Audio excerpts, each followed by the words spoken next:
Remotely piloted aircraft had a very significant learning curve. Early examples were always crashing, so this was a pretty difficult endeavor to make happen. As a result, it took a very long time to have really reliable systems. RPAs go back to really the beginning of the 20th century, and for about the first 30 years, so from about 1900 to 1930, RPAs and guided missiles were really the same thing. During World War I, the British wanted to use an aerial torpedo to fight the Zeppelins. Americans, French, Germans were looking at something that they could use to attack ships or land-based targets. And so rockets were too hard to turn into weapons at that time in terms of putting guidance systems in them. So turning an airplane into a weapon was really what they were trying to do. And then in the 1930s, now that aircraft are flying higher and faster, shooting them down really gets to be a very difficult challenge. So they need realistic targets.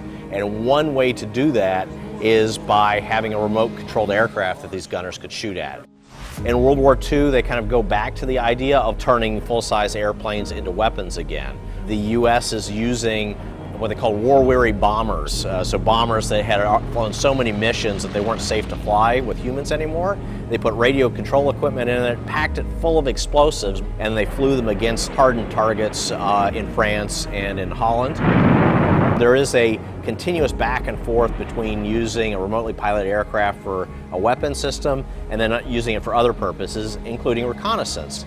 Now, right on the eve of the Cuban Missile Crisis, they're starting to look at using these for reconnaissance platforms. There's a realization that there's a lot of communist-held territory that would be very dangerous to fly over. There's an awareness that the U-2, for all of its attributes, is not going to be invulnerable for very long because the Soviets were developing surface-to-air missile systems.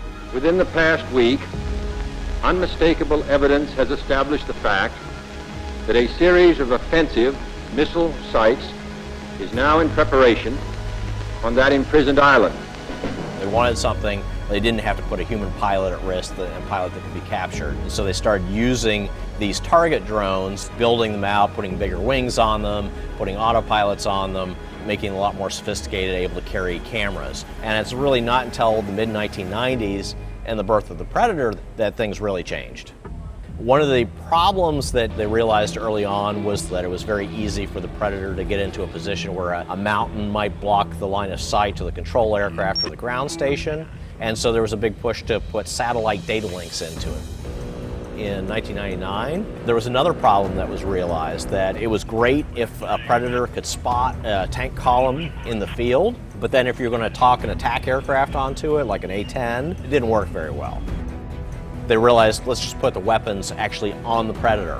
In early 2001, this aircraft was mounted with the AGM-114 Hellfire missile, a laser-guided weapon system, and that gave it an attack capability. This was really kind of a milestone, and not only was it used to develop that new method of warfare that has really become dominant over the last 17 years, but it also was really the first to truly demonstrate that capability in the field.